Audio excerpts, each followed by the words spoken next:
और यह स्टोरी है जामिया यूनिवर्सिटी के वाइस चांसलर प्रोफेसर मजहर आसिफ के बारे में, जिनके एक बयान से भारी बवाल मचा हुआ है। 5 राज्यों के एग्जिट पोल के शोर में दिल्ली की जामिया यूनिवर्सिटी से जुड़ी यह खबर कहीं पीछे दब गई थी, लेकिन अब बहुत तेजी से वायरल हो रही है। दरअसल 2 दिन पहले जामिया यूनिवर्सिटी में युवा कुंभ नाम के एक कार्यक्रम का आयोजन किया गया। इस कार्यक्रम में मौजूद वाइस चांसलर मजहर आसिफ का एक बयान बहुत ज्यादा वायरल हुआ। इस कार्यक्रम की वजह से यूनिवर्सिटी कैंपस में अब तनाव बढ़ गया है। बहुत से स्टूडेंट्स विरोध प्रदर्शन कर रहे हैं। हालात इतने बिगड़ गए हैं कि यूनिवर्सिटी प्रशासन को पुलिस फोर्स बुलवानी पड़ी है। लड़कियों को मारा गया, हमारे लड़कों को मारा गया, हमारे स्टूडेंट को पीटा गया और एबीवीपी के बच्चे जो बाहर से आए थे, जो आरएसएस के लोग थे, वो अब हमें मारने का प्लान करते हैं। वैसे तो लेफ्ट वाले अभिव्यक्ति की आज़ादी की बात करते हैं, और अगर कोई व्यक्ति अपनी बात कहे और ठीक बात कहे उसमें इनको दिक्कत है। दिक्कत है कि आप आरएसएस को दे रहे हैं और आईएसआई वालों को नहीं दे रहे। मतलब आईएसआई छूटे किसी पार्टी को नहीं दे रहे हैं, अपना सिर्फ आरएसएस वालों को क्यों दे रहे हैं? जामिया यूनिवर्सिटी में मचे इस बवाल के पीछे पूरा घटनाक्रम आपको समझाता हूं। कहा था वाइस चांसलर है कि हमारा डीएनए महादेव का डीएनए। 28 अप्रैल को इंजीनियरिंग डिपार्टमेंट में युवा कुंभ कार्यक्रम का आयोजन किया गया। यह कार्यक्रम आरएसएस के 100 साल पूरा होने के उपलक्ष्य में रखा गया था। इसके विरोध में छात्र संगठन एनएसयूआई और एसएफआई और ऑल इंडिया स्टूडेंट एसोसिएशन ने नाराजगी जताई थी। छात्र संगठनों का तर्क था कि यूनिवर्सिटी को इस तरह के इवेंट कैंपस के अंदर नहीं कराने चाहिए, क्योंकि इससे सांप्रदायिक तनाव का खतरा जो है वो बढ़ जाता है। इसी कार्यक्रम में यूनिवर्सिटी के वाइस चांसलर प्रोफेसर मजहर आसिफ के उस बयान पर बवाल मचा, जिसमें उन्होंने कहा कि हमारा जो डीएनए है वो महादेव का डीएनए, और ये वो जामिया यूनिवर्सिटी में बात कर। छात्र संगठनों की आपत्ति इस बात से भी है कि मुख्य कैंपस के अंदर आरएसएस का कार्यक्रम क्यों करवाया, जबकि यूनिवर्सिटी प्रशासन दूसरे संगठनों को कार्यक्रम की परमिशन नहीं देती है। दूसरा आरोप यह भी है कि जब इस कार्यक्रम के विरोध में एनएसयूआई और एसएफआई जैसे छात्र संगठन शांतिपूर्ण तरीके से प्रदर्शन कर रहे थे, तो उसी दौरान यूनिवर्सिटी प्रशासन और प्रोक्टोरियल टीम से उनके साथ मारपीट की गई और छात्रों को घसीटा गया, पुलिस का भी इस्तेमाल किया गया। इसके बाद कैंपस में भारी संख्या में पुलिस और रिजर्व फोर्स तैनात करवाई गई ताकि तनाव को बढ़ने से रोका जा सके, ऐसा कॉलेज प्रशासन का कहना है। हमने प्रोटेस्ट ऑर्गेनाइज किया, हमारा प्रोटेस्ट पीसफुल था बिल्कुल, लेकिन एडमिनिस्ट्रेशन के लोग, गार्ड्स, एचओडीज, फैकल्टीज, बाकायदा हमारे पास वीडियोस हैं उन सबके, वो लोग अपना हाथ चला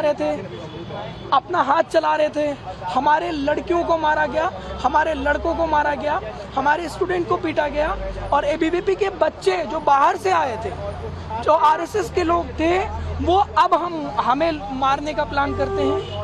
कार्यक्रम तो उसमें क्या दिक्कत है? दिक्कत है कि आप आरएसएस को दे रहे हैं और आईएसआई वालों को नहीं दे रहे। मतलब आईएसआई छूटे किसी पार्टी को नहीं दे रहे हैं, अपना सिर्फ आरएसएस वालों को क्यों दे रहे हैं? देना तो सबको दीजिए, नहीं तो नहीं दीजिए किसी को। यही दिक्कत। अब ऐसा पहली बार नहीं है कि जब वाइस चांसलर साहब मजहर आसिफ के साथ कोई विवाद खड़ा हुआ हो। इससे पहले भी उन्होंने विवादों का सामना किया है। 53 साल के मजहर आसिफ इससे पहले जेएनयू के सेंटर ऑफ पर्शियन और सेंट्रल एशियन स्टडीज में प्रोफेसर रह चुके हैं। इन्होंने जेएनयू से ही सूफीवाद और भारत का मध्यकालीन इतिहास जैसे टॉपिक पर पीएचडी की थी। 90 के दशक में जेएनयू में स्टूडेंट रहते हुए मजहर आसिफ अखिल भारतीय विद्यार्थी परिषद यानी एबीवीपी के सदस्य बन गए थे। साल 2018 में मजहर आसिफ को जेएनयू के school of arts and aesthetics का कार्यवाहक डीन नियुक्त किया गया था। इसके विरोध में कुछ शिक्षक नियमों के उल्लंघन का हवाला देते हुए दिल्ली उच्च न्यायालय में चले गए। बाद में कोर्ट के आदेश के बाद मजहर आसिफ को पद से हटा दिया गया था। साल 2024 में उन्हें जामिया मिलिया इस्लामिया यूनिवर्सिटी का वाइस चांसलर बनाया गया। ये सब कुछ बीजेपी की केंद्र में सरकार बनने के बाद हुआ, यानी 14 से 26 के बीच में। हालांकि ज्यादा एग्जिट पोल में बीजेपी की सरकार बनती हुई दिखाई दे रही है।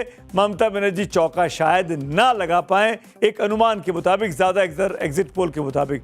तो क्या पश्चिम बंगाल से ममता दीदी की विदाई होने वाली है? हैट्रिक लगा चुकी ममता क्या इस बार जीत का चौका नहीं लगा पाएंगी, चूक जाएंगी? अगर एग्जिट पोल्स सच साबित हुए, क्योंकि ज्यादातर यही कह रहे हैं, तो पश्चिम बंगाल के इतिहास में पहली बार अंग बंग और जो कलिंग की बात की गई, वो कमल अब इस बार खिलने वाला है। पहली बार बंगाल में बीजेपी की सरकार बनने जा रही है। इस बीच एक बड़ी खबर आपको बता दें, सबसे ताजा एक और एग्जिट पोल हमारे पास आ गया है पश्चिम बंगाल से जुड़ा हुआ।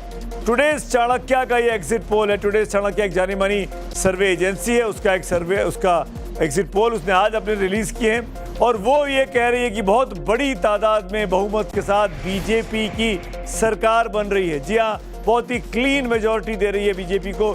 192 सीटें, 294 की विधानसभा में 192 सीटें टुडे चाणक्य भारतीय जनता पार्टी को दे रहा है और टीएमसी को 100 सीटें दी जा रही हैं।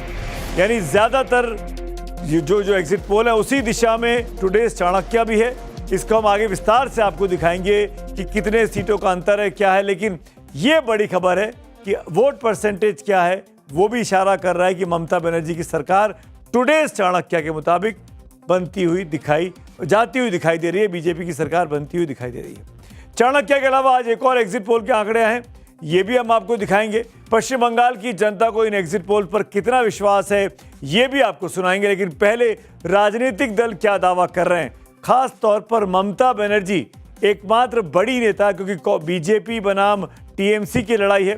बीजेपी के बड़े नेताओं की आज तरफ से कोई बयानबाजी या कोई क्लेम्स नहीं आए हैं, प्रवक्ताओं के जरूर आए हैं, लेकिन टीएमसी की तरफ से खुद दीदी ममता बनर्जी ने मोर्चा संभाला और क्या ऐलान कर दिया है 4 मई के नतीजों के। पहले सुन लीजिए आप। 226 क्रस করব 2026-এ। মানুষ যে বিপুলভাবে ভোট দিয়েছে আমার তাদের প্রতি পুরো ভরসা বিশ্বাস আস্থা আছে, কিন্তু আমার বিশ্বাস আছে আপনারা সঠিক দায়িত্ব পালন করেছেন আগামী দিন আপনাদের অধিকার রক্ষার জন্য। আমি নিশ্চিন্ত করে বলে যাচ্ছি, মা মাটি মানুষ জিন্দাবাদ, মা মাটি মানুষ ধন্যবাদ, তৃণমূল কংগ্রেস ধন্যবাদ, তৃণমূল কংগ্রেস জিন্দাবাদ, ঝোড়া ফুল জিন্দাবাদ এবং জয় বাংলা। বাংলার জয় হবেই, বাংলা করবে জয়, বাংলার মা করবে জয়, আম্মা করবে জয়, মাদার করবে জয়, বাংলার মা মাটি মানুষের হবে জয়। টোটাল সমস্ত machinery government of India, prime minister, home minister থেকে শুরু করে পুরো গভর্নমেন্ট অফ ইন্ডিয়া এবং 19টা রাজ্যের বিজেপি নেতাদের এবং অর্থ ভাণ্ডার, শক্তির ভাণ্ডার, বন্দুকের ভাণ্ডার নিয়ে যারা বাংলার মানুষকে জব্দ করতে চেয়েছিলেন, জব্দ তারা কিন্তু ভোট বাক্সে হয়ে গেছে।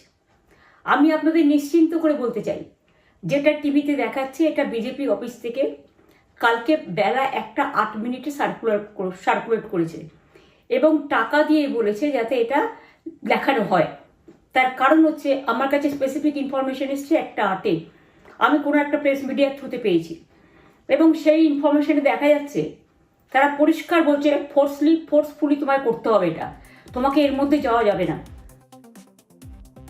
एग्जिट पोल के दावों के बिल्कुल अलग ममता बनर्जी का दावा यह है कि उनकी सरकार लगातार चौथी बार बन रही है और 2026 में 226 सीटें वो पाएंगी।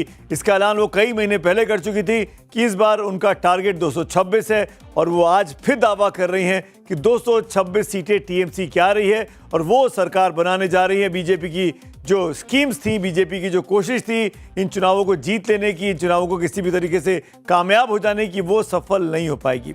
बीजेपी हो या टीएमसी, हर कोई जीत का दावा कर रहा है, लेकिन कांग्रेस और लेफ्ट तो इस लड़ाई में कहीं नहीं दिख रहे हैं। अब जेवीसी के साथ हमने एग्जिट पोल किया था, कल मैंने आपको दिखाया था, आपके साथ इसी शो में मैं था। जेवीसी ने कल कहा था, उनके फाउंडर हमारे साथ थे जेवीसी श्रीराम, और शायद ये आंकड़ा बदलेगा।